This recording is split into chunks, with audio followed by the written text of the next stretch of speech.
Hello everyone, it is Halloween 2025, October 31st, and we are in Minneapolis, Minnesota.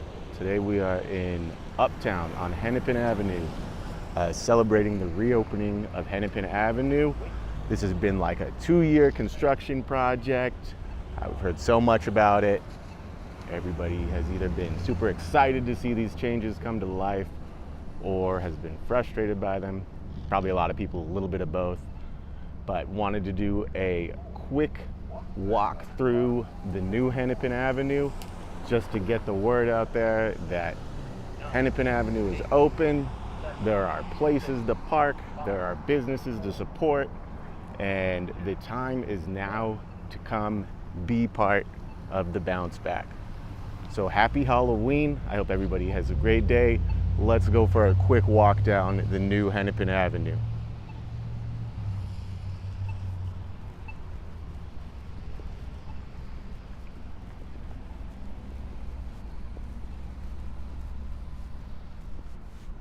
We're currently at Hennepin and West 24th. You can see you got temporary parking on one side of the road, temporary bus lane for a few hours a day. Look at all these parking spaces. Oh my God. You could fit so many vehicles here.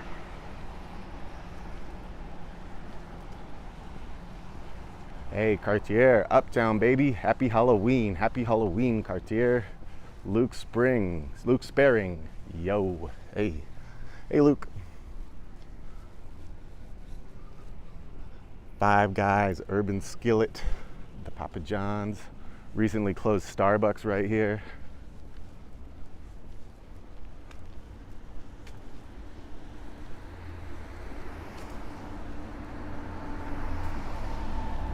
You know all these drivers have just been waiting to come through, waiting. Oh, we're gonna have a new crosswalk right here soon. I wonder if we'll get a call signal or pedestrian flashers or whatever. We will see.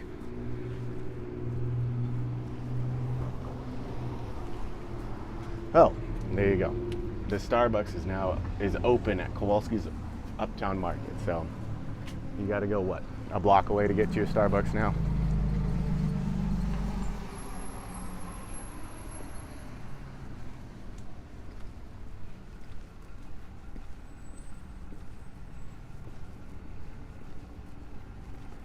Pizza Shark, I believe they said that wait a minute here. They said they were closing temporarily due to the construction, and now you've got the for sale sign here. I've got some bad news for people who are waiting for Pizza Shark to come back. I don't think that's happening. Pizza Shark will be temporarily closed. Let me tell you, I've seen a temporary closure, and that does not look like one, but prove me wrong. That's fine.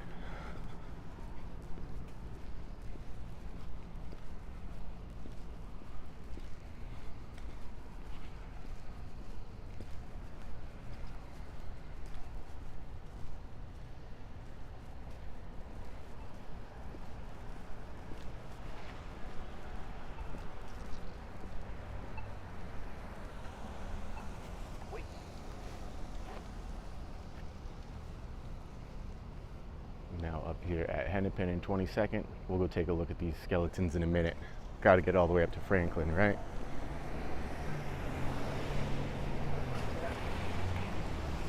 Route training, new bus drivers, there we go.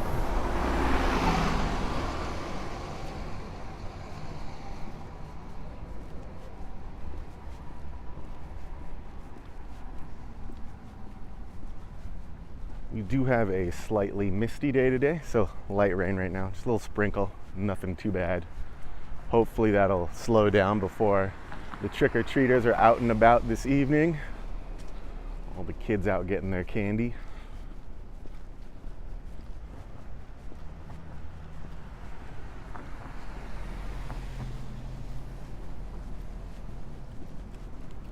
But before that, we got to enjoy the fresh pavement, right?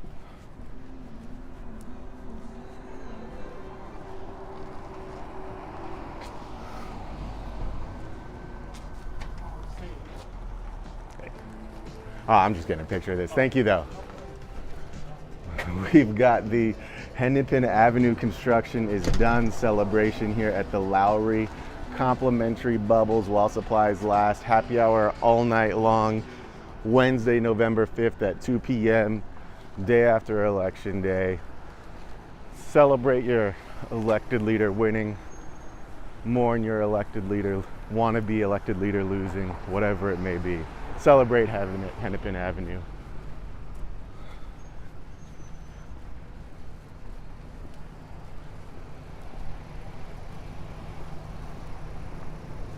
Another crossing coming in right here.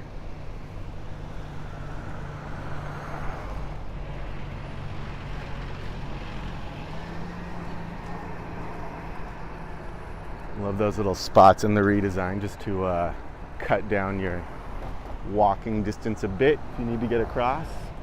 Like if you're trying to go grab some food at the pinball bar, grab a beer.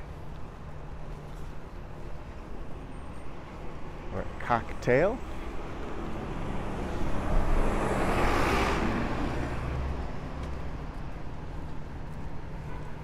Hey. We've got Divana. Just recently biked all the way down the road from downtown and it's terrific.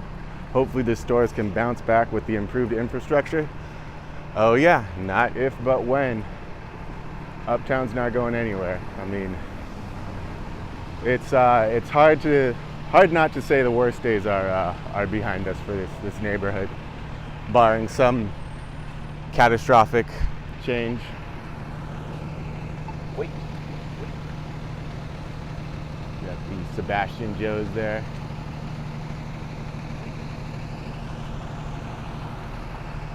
Newly done Franklin. We got newly revamped Hennepin. Actually, I'm gonna cross here.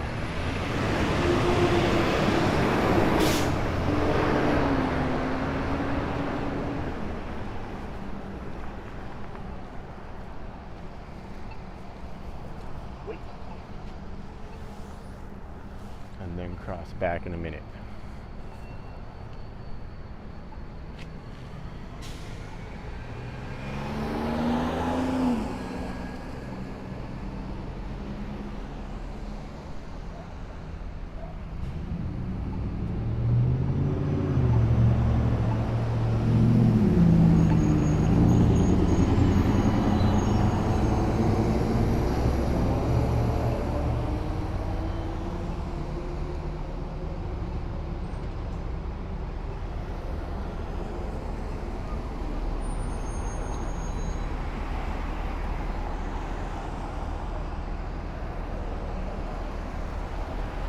Right here.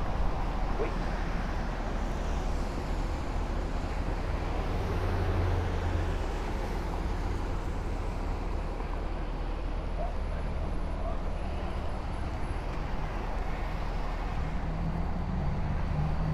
So you can take this path right here, and that will connect you over towards downtown, Loring Park. Technically probably a bike path, but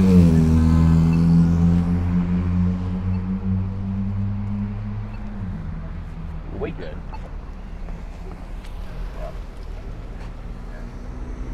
Hassani says, hey, good to see you today, Hassani.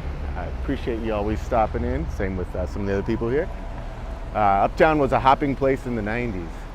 Yeah, that's what I hear. I hear it was kind of a really cool spot.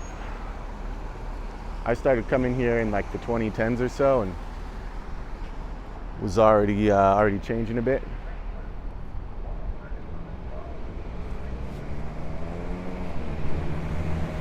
Yeah, I hear it was like a really cool area. Also heard it had a lot of grit there in like the mid 80s, early 90s. You know, some violence, some street gangs. You watch that PBS documentary on the group called the Baldies. Very interesting. Highly recommend that one. I love Twin Cities PBS. Love the work that they do. Watched that one a few years back. Tom Seeley says, does Minneapolis still get any commerce via the Mississippi? I don't believe so in Minneapolis. Like I think a lot of the barges are a little further south. I know a lot of the like central lock-in dam in Minneapolis, that those barges would go up and down, closed close to a decade ago, I think.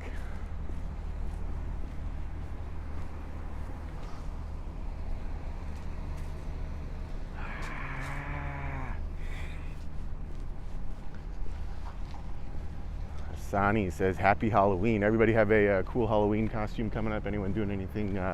Got any fun costumes? There's all sorts of cool stuff going on throughout Minneapolis. Last night I had dinner at Chatterbox in South Minneapolis, and they're doing like a Halloween costume contest and karaoke tonight. I'm sure that'll be fun.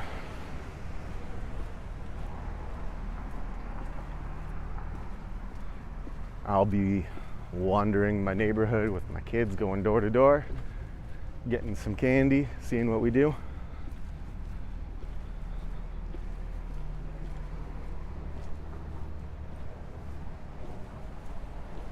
I wanted to get like a projection screen and like show Nightmare Before Christmas or something in the front yard and let the neighborhood have a spot to like gather, hang out, and watch a movie, but that's probably better to do not on actual Halloween because there's so much already going on. Dwayne is here today. Good to see you again, Dwayne. Good to hear from you. Happy Halloween.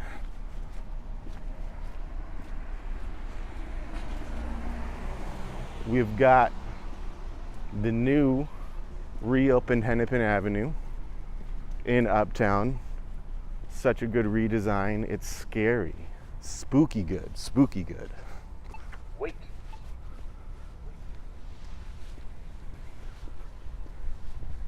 Tom Seeley says, have you ever run into Paul Westerberg?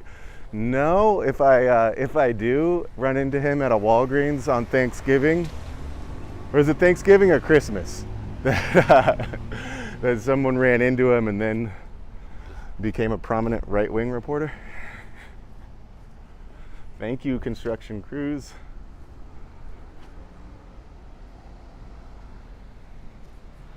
I do love the Replacements though. Fantastic band. Big fan of that band since long before I knew or cared much about Minneapolis at all.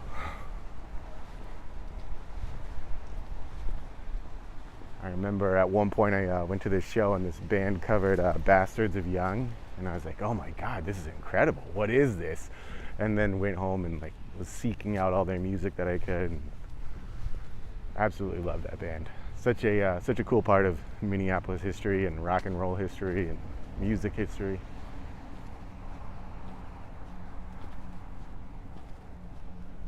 Unfortunately, did not make their reunion shows a few years back.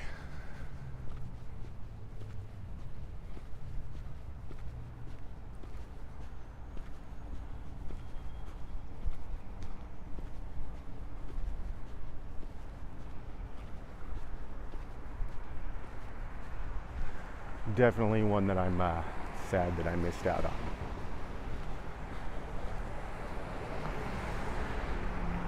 Tom Seeley says Replacements are a top 5 band for me. Yeah, definitely can see that. Not a bad opinion to have.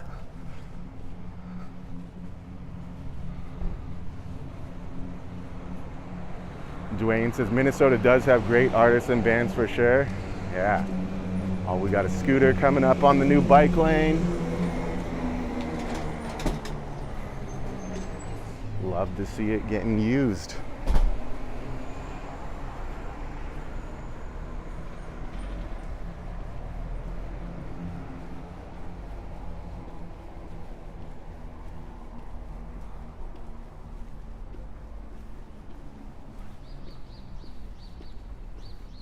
We've got the person in costume across the street for the Re-elect Katie Cashman campaign.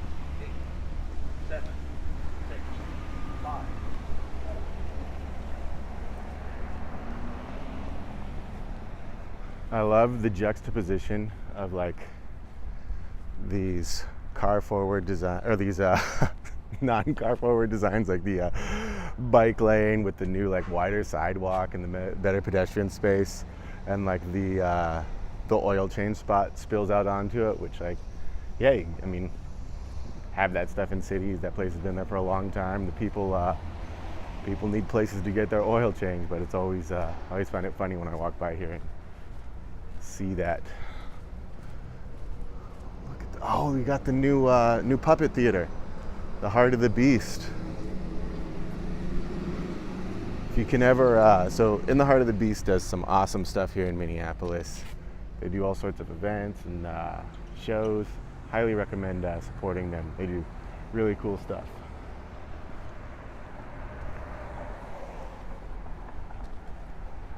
Big involvement in like the May Day event, May Day parade, with the art sled rallies every winter. I think they do like sled building and all that. You can go and drop into the studio and work on that stuff. Really cool. When this portion of Hennepin was still closed and the bike lane had already been completed and that oil change spot was open, there are a few times where I saw cars that would come out and just use the bike lane to get up to this next street here, because the road was still dirt and under construction. They're using what they can.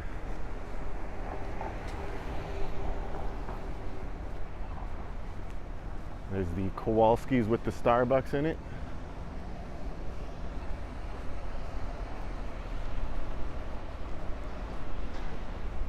Or what? 2 blocks from that other one? Something like that? Not too far.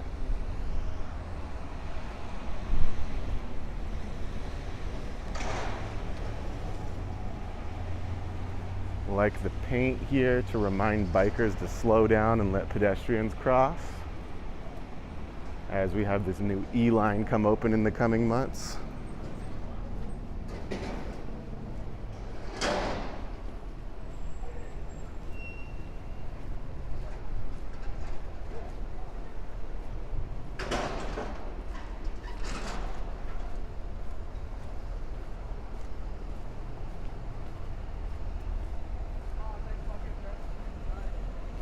Yeah, all kinds of cool shops and businesses here in Uptown.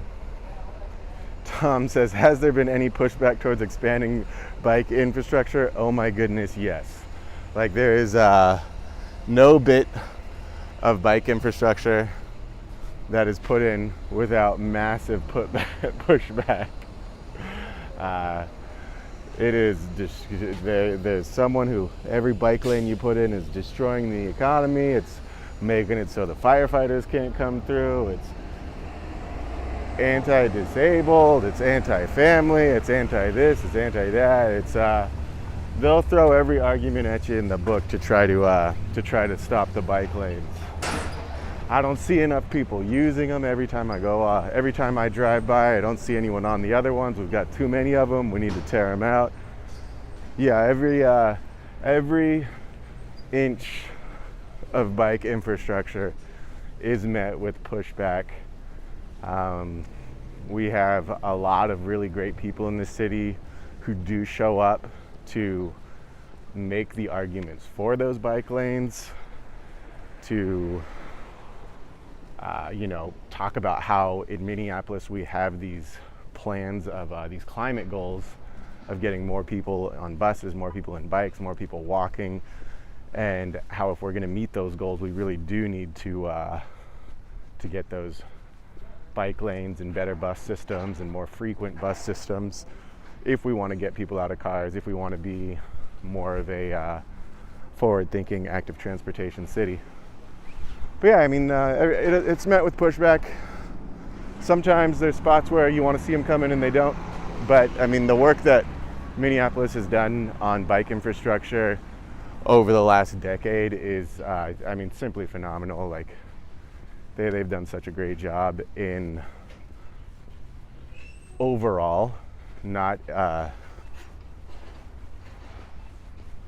not just cutting bikes out of these projects. Because when you think about it as a driver, like, do you want a bike in front of you?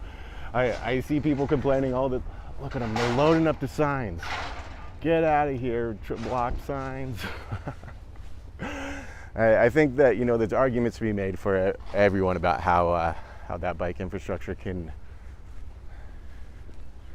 improve traffic, improve safety. And I specifically think that, like, keeping bikes separate from car traffic and pedestrian traffic, because I don't like weaving through people when I'm biking. I don't like bikers weaving around me when I'm walking. So there is one coming through right now on Lyndale, which, you know, other side of the wedge here. And they did do a shared use path on that one. So it'll be narrower than this. The bikes and the pedestrians will be sharing the space. And not a fan of that. I hope that they reconsider that design so the people walking on Lyndale Avenue do not have to deal with the dangers of sharing spaces with cyclists, and that cyclists don't have to choose between weaving around pedestrians or riding in car traffic. It's scary stuff, especially as we see, like, these movements around e-bikes and cargo bikes in Minneapolis, to where you have more families, you have more parents that are choosing to take more trips with their kids on bikes, and putting those young kids in front of traffic can be scary.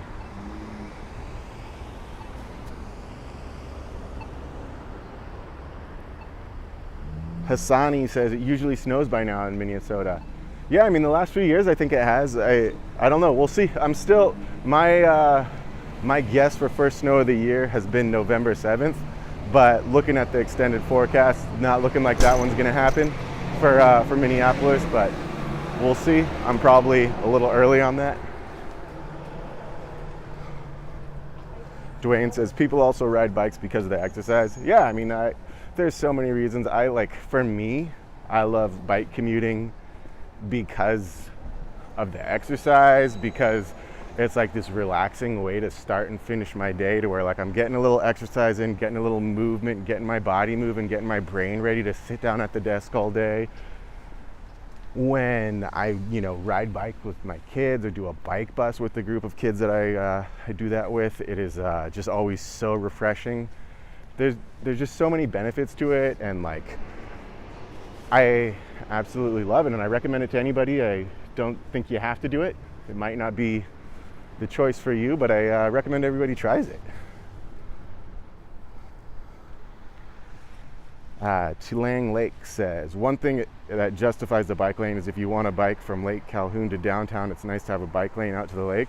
Absolutely. Like, as we continue building these connections, you're connecting more and more of the city with, you know, downtown, with more places and ways that people can travel in the ways that the city says they want people to. I think that's great. I will correct you on the lake name there. It's B'day Makaska now. But if you choose to cling to that name, that's on you. In Europe, they embrace bikes more. I mean, in Europe, in the central cities of Europe, yeah, in a lot of places, it is, they have much more extensive public transportation, much more reliable. A lot of their stuff is a lot more condensed. Their transportation networks were not as torn out for cars as they were here. So we're fighting with some of the choices we made 50, 60 years ago here a little bit more. It's it's what we live with, but you know, we celebrate every new bike lane we get. We celebrate every new rapid transit line. We celebrate every new extension of our trains, and encourage people to support them and use them, because I mean, when I work downtown, here's another reason why I like biking. I am a cheap person. I do not like spending money. I don't have a ton of money, but when I drive my car downtown, parking is costly, and I think that parking should be costly downtown because someone has to pay for that space. And when I ride my bike downtown, I can just either walk it to a lock, or my building has a bike room that I can use. And that is just so much more financially beneficial to me than paying for parking every day, which is even more than a round trip bus fare, which I almost never commute downtown via car because I'm close enough to a rapid transit line that I can hop on there and be downtown just as quickly as it takes me to drive if I time it right, and don't have to look for parking, don't have to pay for parking. Drops me off within a block of my office. It's fantastic.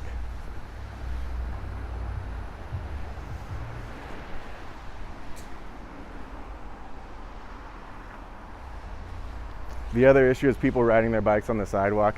Yeah, I mean, we don't we want to have separate places for people to ride so they're not interfering with pedestrians. Completely agree with that being an issue. Tiago says happy Halloween for everyone. Hey, happy Halloween, Tiago.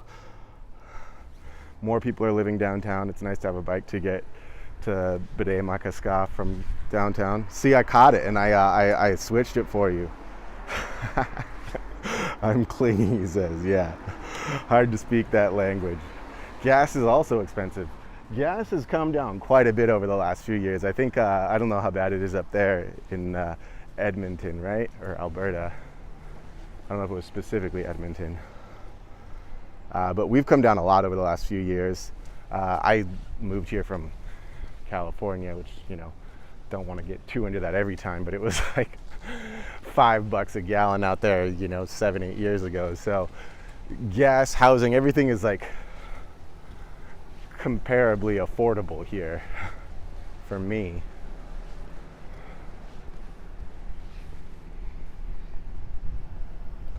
Some people don't know how to get to Lake Calhoun, just get off the bike lane and follow to the lake. Yeah, there you go.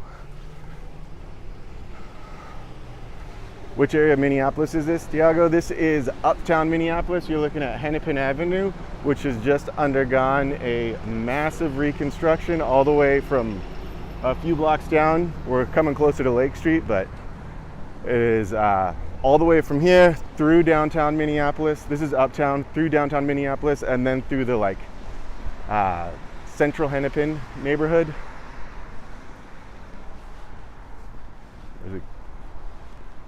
So all 3 stretches of Hennepin have now been redone over the last 3-4 years.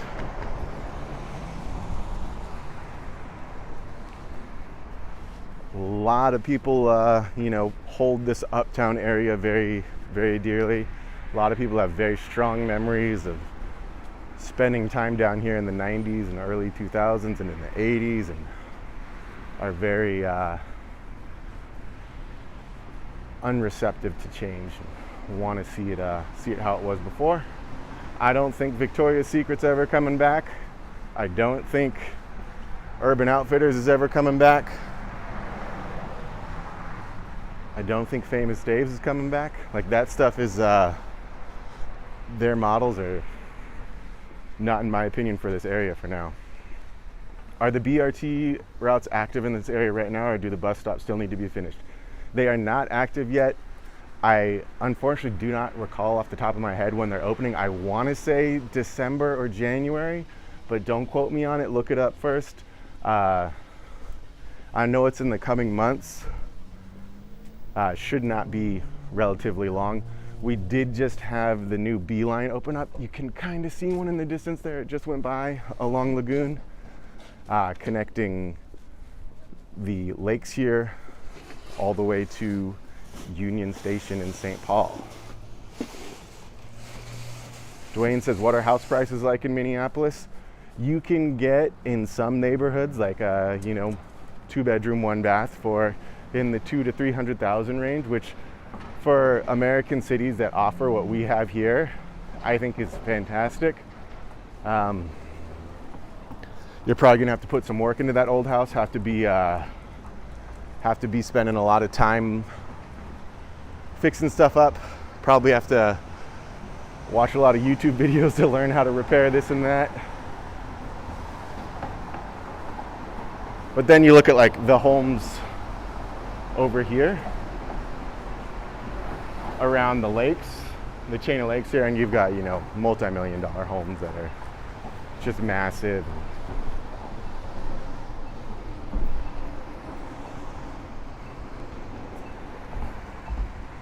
I'm gonna turn back here, Village Town, and you know, more Uptown businesses. That's technically like the heart of Uptown, a few blocks up there, which a lot of new stuff starting to come in there. Definitely on the rise because that area has been open for a little over a year. And then you got this spot that we just had pop back open now.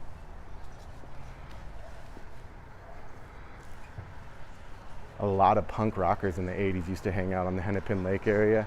Yeah, so that you know, you got like Extreme Noise Records and that stuff, and that documentary I was talking about earlier. I don't remember what it's called, but it's about the Baldies, and I was like this like street gang in the area, and like these anti-racists who would clash with police, clash with racists in the area, and do what they had to do by any means necessary to try to keep the neighborhood from getting taken over by racists. Unfortunately, in the punk scene in the early 80s, 90s, early 2000s, there's always these waves of it coming through, you know, these plagues of white supremacy coming into these spaces to where, you know, the punk rock scene being a predominantly white space, you have these people who are comfortable spreading these views that are abhorrent.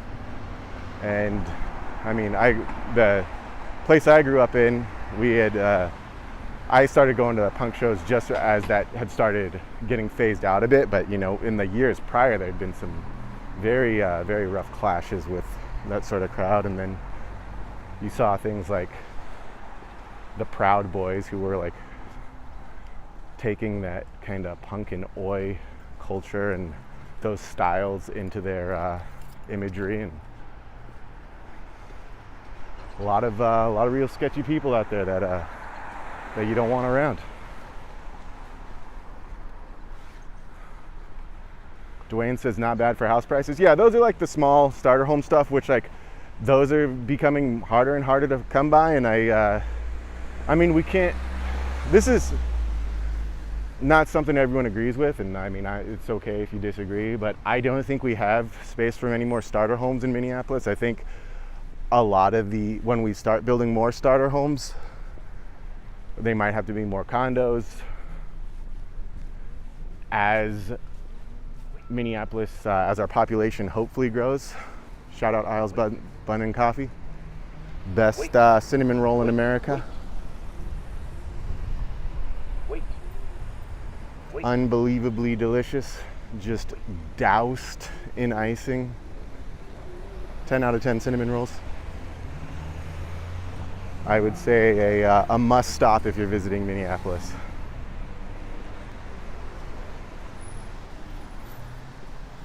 But yeah, those like cheaper homes, I think we're gonna have to start putting homes of that price more into apartments or duplexes or spaces like that, because we can't build out much more. We don't have a ton of empty lots for single family homes, and if we don't start building more density, those single family homes just become less and less affordable, and that makes the single family homes that we do have even less affordable either way. I just don't think there's an answer to keep those starter home prices down outside of looking more into having more options, such as 1-bedroom, 2-bedroom condos that families can move into, townhomes.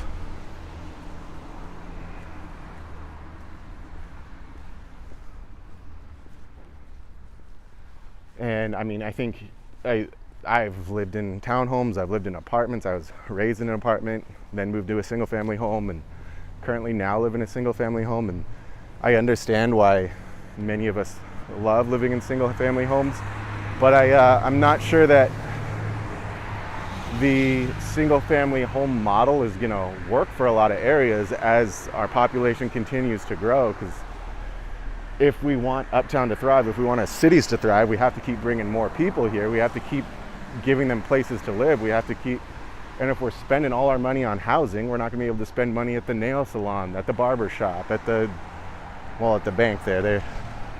I guess you can go to the bank there, at the Walgreens here on the corner. But wherever you go, if we're putting too much of our money into housing, we're not going to be able to support and put as much into the local economies, and then our cities struggle.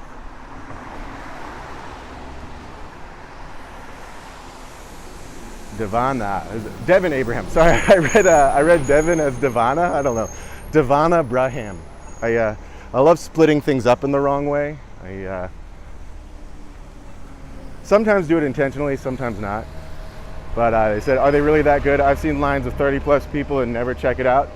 I hate standing in line. I really do. Like I got my brain and lines do not mix. I just like lose it. I get stressed out. I'd rather go anywhere else than be in a line. But if you can catch it on it, like right now there is nobody in line.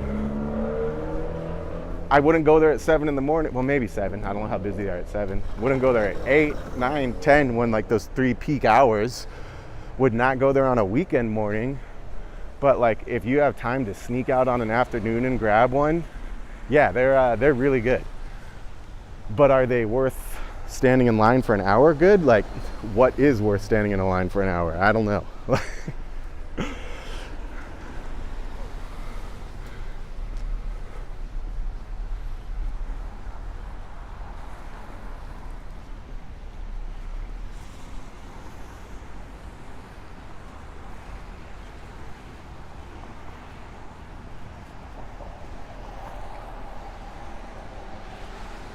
I also think when it comes to housing, just going back to that, which I am very passionate about, is like we should just rip the band-aids off in some areas and just put some, like, instead of these duplexes and triplexes, which are an improvement, we should be building 15, 20-story spots on these corridors where we can, so that, yeah, it's going to change the dynamic of the area. But when you can get more units, you can get more people in and take some of that buying pressure off of those single family homes where you have other options for people.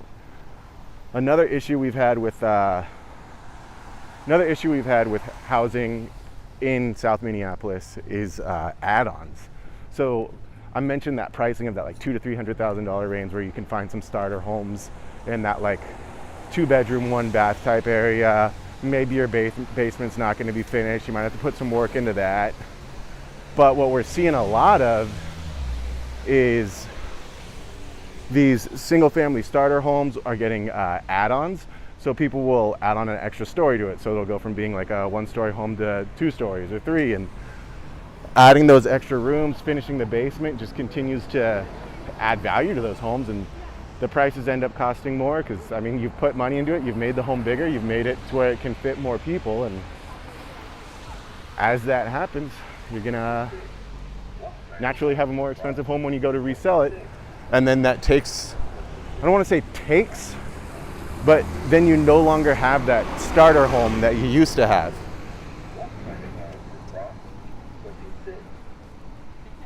And that's not necessarily, like, you can't blame someone for if they live in one of those starter homes and they love their neighborhood and they want to stay there and keep their kids in the same school, and the kids go from being in sharing a bedroom to needing their own bedrooms and having more space, and they have the finances to do that, and maybe they've gotten pretty far down their mortgage and rates have changed where they can refi and they build up.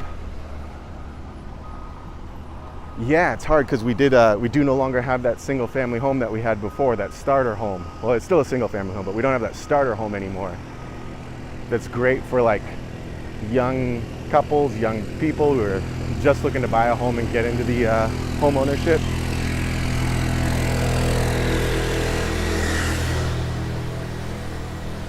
But now you have people who continue to stay invested in their neighborhood.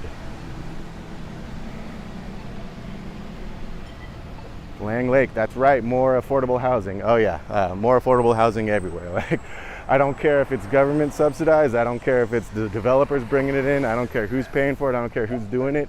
We got to find ways to make that happen. So it is starting to rain more, but it's Halloween, so I'm wearing this witch hat right now. I don't know, am I a witch or a wizard? I'll be whatever I feel like at the moment, and you can't tell me otherwise. And it's keeping that rain out of my face. So shout out Halloween, shout out my witch hat. Hassani says, Franklin and Lindale, you could walk that way. I walked up to Franklin there a minute ago. I was at Franklin and Hennepin. I'm not gonna go up to Lindale. I wanna stick to Uptown today. I don't have a ton of time. I do have to get back to it, because I did drive over here with hopes of recording a quick video, quick live, so we could celebrate Hennepin being open, spread the word to get back down here, support these businesses, support the neighborhood.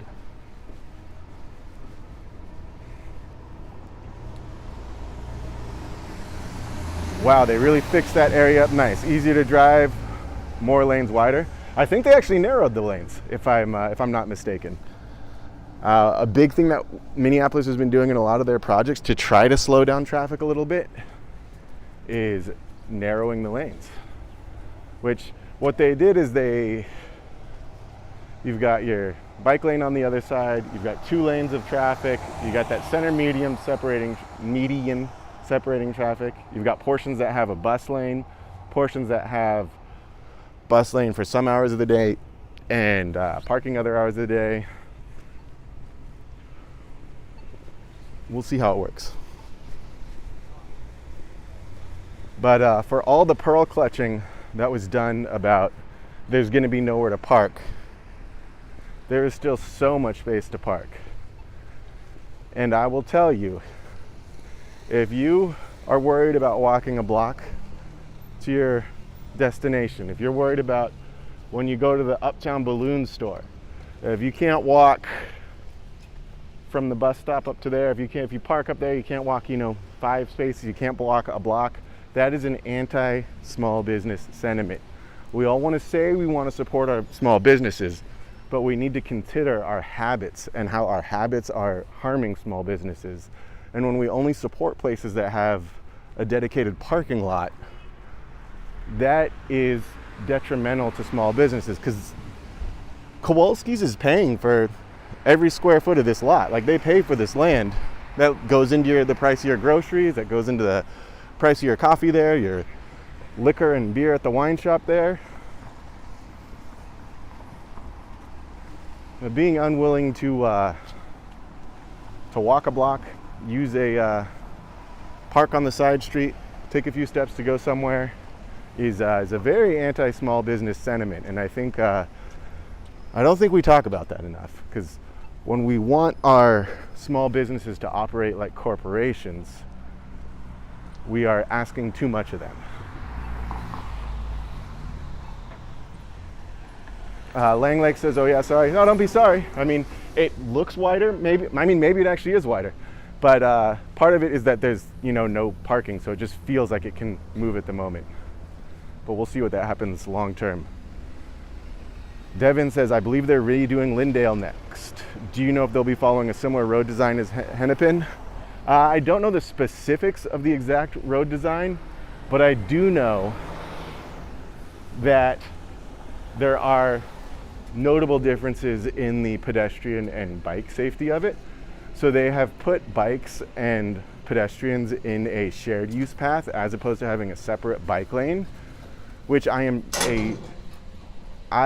not a fan of at all, because I do not think that we should have our cyclists weaving in and out of pedestrian traffic. I think that's a recipe for people getting hit. And if we really want more people biking in Minneapolis, if we really want more people walking, we need to protect walkers from bikers, and we need to make it to where when someone feels like they're getting on a bike, they don't have to worry about hitting someone or having to change the place where they're going. But that's just my opinion on it. I think I think that it would be better off if on Lyndale we did a separate bike lane, even if it's one way or on either side of the street. But that's my take on it. I think we're better off with giving everybody their space to be and their space to stay safe.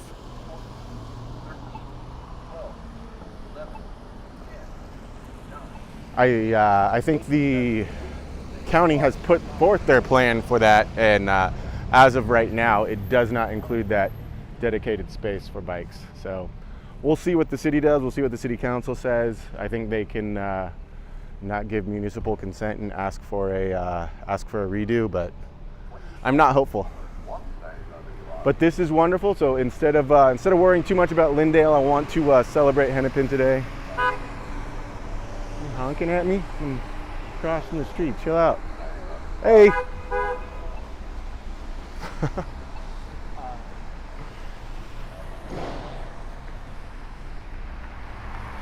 How many people are there on bikes? I think cities always check first if it's reasonable financially. Yeah, so they do always do that when you go to like a planning meeting. They'll tell you, they present with the average daily users, bikes, car traffic, vehicle traffic, bus traffic, and what their long-term goals are for that and what it's going to take to meet those goals. Most of the time, the bike lanes really aren't adding too much on these major reconstruction projects in terms of financial stress. Where you look at like in St. Paul, you currently have, what's it called, Summit Avenue being redone. And people are saying they're spending $200 million to put in a new bike lane. When the $200 million or whatever the actual cost is for the entire project, from my understanding. And the bike lane is just part of that project. So we pin the things that we pin the cost on the things that we are not in support of, when really it's a big picture reconstruction that is trying to be built to work for everybody. So I think if the city feels like they want Hennepin to be the bike connection and they don't want people biking on Lyndale, or if they want to connect Bryant all the way up and pull people off Lyndale there, or whatever their plan may be, I think that would be more of their reasoning behind it than strictly on a financial aspect of it, because the city does have long-term goals of changing traffic habits and transportation habits, so we'll see.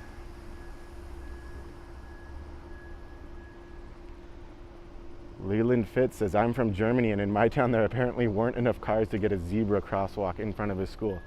See, that's one thing that can be really dangerous, where you have a spot where there's not a ton of cars going by, and because of that limited vehicle traffic, the cars that do use it might be going faster. Where you look, when you have parking on the sides of the road, that cars pulling into park are going to slow down traffic.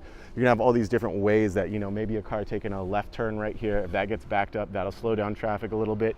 All of these things are intentionally done, from my understanding, just to keep cars from speeding through here. Because you look at it right now, and if you catch a green light along all that, you can get going 50 miles an hour if you want. But maybe we'll one day see more of the traffic cameras here. But some of these streets that have lower vehicle traffic and lower vehicle miles traveled will end up with a little more difficulty to get those safe crossings, because they're like, oh, well, it's only this. But when you think of it as a school crossing, you got to take that into account. And it's, if every car that's using that street is using it in a 30-minute period, trying to drop kids off from school, and it's putting kids in danger, like, we need to assess that on a different way, right? But I do need to get back to work. Do need to take care of some stuff this afternoon. I appreciate everybody in the chat for chatting with me, hanging out today. Happy Halloween to everybody. I hope you all have a safe, fun, and wonderful holiday. I hope you stay spooky, and whatever your hopes are for today and the next month of your life are happening. Hope October was great for you. November is ahead of us, and A lot of stuff looming here in November. We'll see what happens there. I don't know what's going on with this corner. I'm getting distracted. You see, there's a lot of honking happening on this corner. Oh, it's probably for Katie Cashman.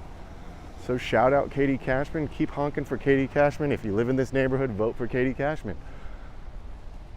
All right, I'll be streaming sometime next week. Everybody have a great weekend. Happy Halloween. Thank you for tuning in. Catch you next time.